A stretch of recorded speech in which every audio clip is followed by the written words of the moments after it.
The acting Secretary of State in the United States, Victoria Nuland, has approached Niger, and they are saying no.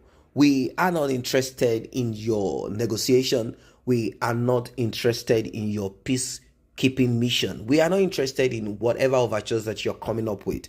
We do not want to listen to you people. We are tired of you people. You are all birds that fly in the same direction. We are not interested in Europeans in America or Europeans in Europe. We don't want to have anything to do with you people anymore. Africa for Africa. They are simply reiterating what Gaddafi said that resulted to his death. Aside certain internal crisis in Libya back in those days, from some people who see Gaddafi as a dictator. Obviously, he got into power through a coup, but there is something that I've also noted that majority of rulers do not want to live. Some of them want to die there. Such is that of Cameroon, the president of Cameroon. France is in support of the president of Cameroon. Why? Because he is listening and doing exactly what the government of France wants. Well, as it is right now, Niger is saying enough is enough. We do not want to be part of this. We are not going to accept control or order from France. Just look at the story of Libya and Gaddafi. Back in those days, Gaddafi thought being friends with the European Union and the rest would make him acceptable, will prove to them that he is civilized and he wants to be a friend, not knowing that the friendship of France was actually to dig into the secrets and finally urge him to give up the nuclear weapon that he had. After he did this, France was the first country, the same France that Gaddafi poured majority of the resources, money into. This country was the first to strike Gaddafi down. You cannot make friends with your enemy, giving them money or trying to impress them. Your enemy will always remain your enemy. It is just not possible. Now, let us go back to Niger. The United States at the beginning said they weren't going to be involved in this. They wanted to leave France to undo whatever it is. But maybe they are also thinking, this is more of like, politics. They're also looking at it like, do you think it is best for us to step in? Do not forget that the United States also had their military base in Niger. They are now thinking, should we move in? Should we negotiate? But all of their negotiating efforts and all of that fell to deaf ears as the head of the revolution or coup refused to speak to her directly. Rather, one of the military generals, some group of military generals were sent, and they say, no, we are not going to give you a timeline on returning back whatever you are requesting from us, because we know and we understand what this means. It is all about your own vested interest. It is all about what you want. You just want to continually rip our land of natural resources. You want to take it as you want. First, it started with slavery, which we somehow were involved in, although it got out of hands, and we cannot say 100% we were all represent involved in it. Then it became the colonization. That one, there is nothing we could do at that time. You came in with weapons, and now it is neo colonization. Enough is enough. We do not want to be part of this. Do not discuss nonsense with us. Now, it is something that has become normal, acceptable in Africa. Once an election goes through, even if it is flawed, if there are discrepancies, all of that, it is just allowed to pass like, okay, for the sake of peace and stability, let us just allow it. Now, when you look at Guinea, when you look at Mali, there was an election, and that election, according to the report, was so flawed, and there is a lot of, discrepancies. Well, their tribunal accepted and permitted it, and they believe, those that are kind of saying no to it believe that the Western powers are also behind it. Like I said at the beginning, once you agree to the terms and conditions of these Western powers to rape your land, they will keep you there. It's none of their business. They care less about what happens to you anyway. Now, I'm not going to say it is time for the Western world or countries or leaders to begin to have a better policy with Africa. No, that would be stupid to say so. It is time for Africans to see themselves as great and important, And you can start this from within yourself. You have to re-educate yourself. You have to take away and take off some of those things that have been pushed into your mind that makes you feel inferior. You are not inferior. And the worst of it is this: majority of people live this life not knowing that all that they show out, all that they pour out, shows inferiority. So, what I would suggest is that African leaders, let us start with Africans, because when you talk of African leaders, we should start with Africans. They are the ones that end up becoming leaders of their country. They should begin to see themselves valuable. They should begin to see within themselves, treat themselves right, bring people-oriented policies that brings about growth and progress and stability. That will make other people respect you, and then you can stand together. When I say together as one, loving yourself and also looking at the West as a place that you can take from. That is the stand of the West. They stand together in unity for their own progress, but they care less when it comes to Africa. Double standard comes in.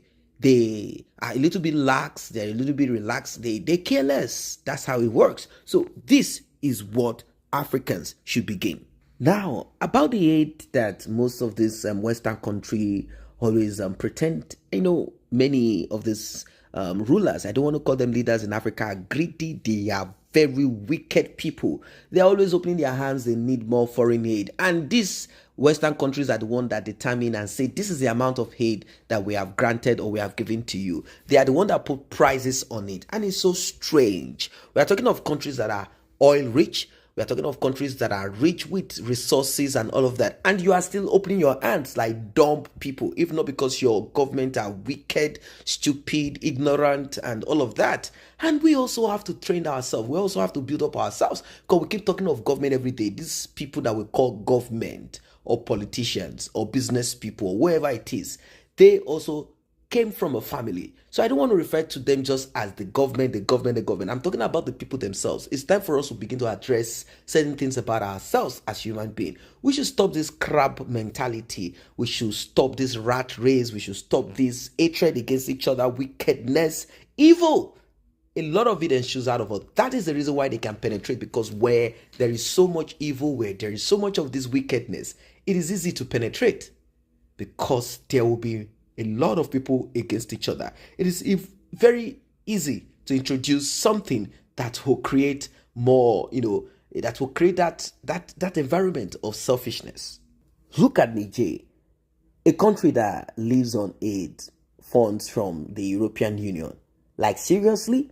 We're talking of a country rich in natural resources, yet they are still opening their hands to collect aid. Why? Because they are being robbed. Their land is being raped by the same people who are bringing the hate to them. How can this work? Now, I just want to touch a little on Nigeria. As you all know, the elections went, and I don't want to kind of break too much, walls, or break too much tables and all of that about that of Nigeria, as it's so complex and complicated. It is so complex and complicated. The elections went. There are a lot of people who wanted Peter Obi to be president of Nigeria. But then, let us be very careful. Those that wanted Peter Obi to be president of Nigeria are basically from the southeast of Nigeria. You might not like what I'm saying. They are basically from the southeast of Nigeria. But like, people who are disappointed, people who really thought that this could bring about change. They are from the southeast of Nigeria. They are Igbos. They are from the southeast. Then there are also some other youth, who felt that they were tired of APC and they don't want any of that. And like I've always said, party is simply a vehicle to transport them. Majority of those that you find in APC were in PDP or other parties. Now, Peter Obi left this same party. He was governor. He said he didn't do this, he didn't do that. Well, that could be true, whatever it is that he did or he didn't do. The thing is this: election, announcement, everything went. How did Peter Obi win to become president of Nigeria? That's the question, bone of contention. How could he have won if he could not win the southwest of Nigeria? Are we going to say that Southeasterners are much more in population than those in the southwest? Now, we all know that the Northerners have always claimed that they have big landmass and they are highly populated, more populated than any other regions in Nigeria. Well, Peter Obi did not totally win all of the north of Nigeria.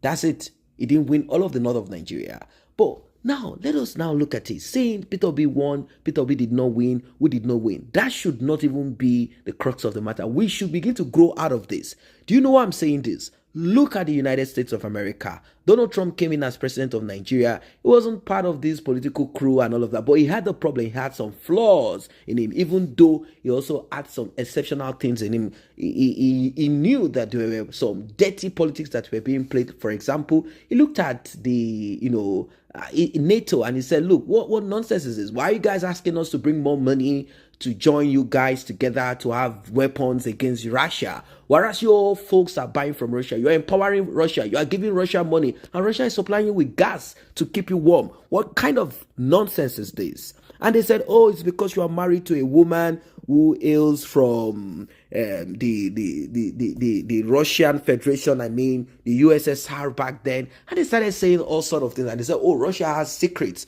Oh, this and that.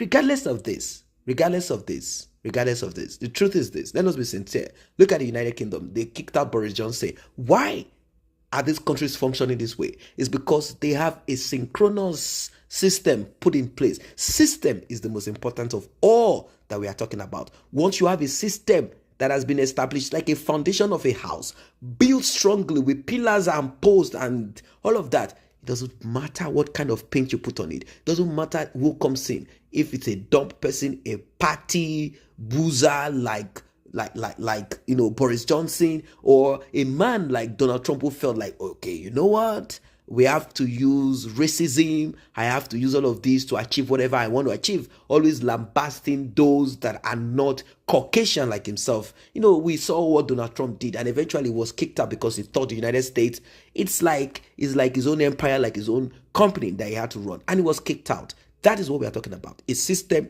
that works, a system that functions. That is what I'm talking about. Once we have such in Nigeria, it will not matter if Donald Trump is the president. It won't matter if Peter Obi is the president. It won't matter if Boris Johnson is the president. It won't matter if Peter Obi is not. It won't matter if Bola Ahmed Tinubu is. It won't matter whoever. There will be a system, a structure that is put in place. Those people that we are talking about will only be caretaker. Just look at it.